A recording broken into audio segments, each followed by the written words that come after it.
কেন্দ্রীয় সরকার টাকা না দেওয়ায় হাওড়ায় থমকে যেতে বসেছে জনস্বাস্থ্য কারিগরি দফতরের জল জীবন মিশন প্রকল্প। কেন্দ্র থেকে টাকা না আসায় হাওড়া জেলায় রাজ্য জনস্বাস্থ্য কারিগরি দফতরের তালিকাভুক্ত ঠিকাদারদের ইতিমধ্যেই পাওনা হয়ে গিয়েছে প্রায় 160 কোটি টাকা।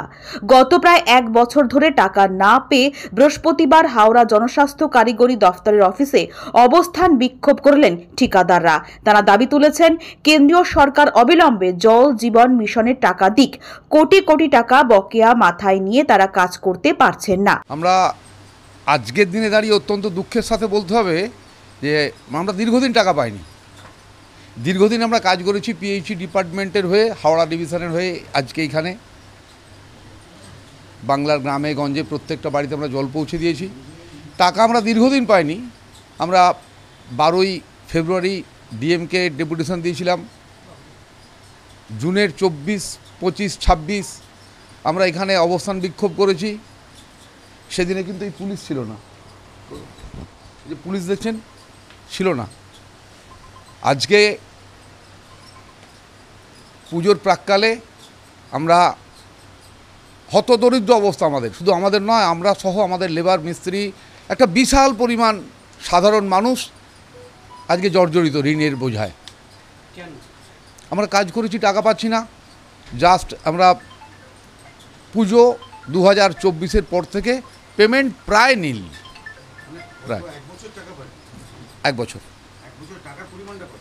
এক বছরে আমাদের সারা বাংলাব্যাপী টাকার পরিমাণ প্রায় 5,000 কোটি টাকা। আর হাওড়ার 160 কোটি টাকা হাওড়ার জন্য বিল রিকুইজিশন হয়ে আছে।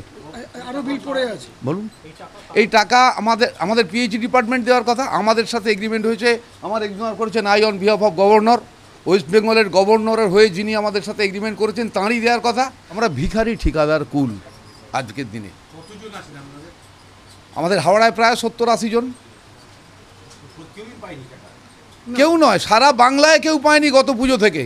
সারা বাংলায় গত পুজো থেকে টোটাল পেমেন্টের পরিমাণটা 5,000 কোটি টাকার মতো রিকুইজিশন হয়েছে। আমরা পেমেন্ট পাচ্ছি না। মরণ দেখাবো, মৃত্যু দেখাবো, প্রয়োজন এখানে বসেই মরবো। আগামী দিনে সেই জায়গায় যাতে আমাদের যেতে না হয়, আমরা সেই প্রচেষ্টা, সেই প্রয়াস করছি।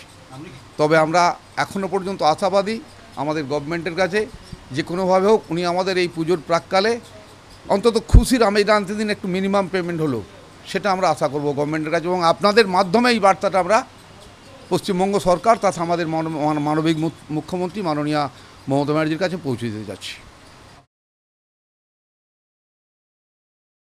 বিনোদ সিং এর রিপোর্ট, নিউজ হাওড়া।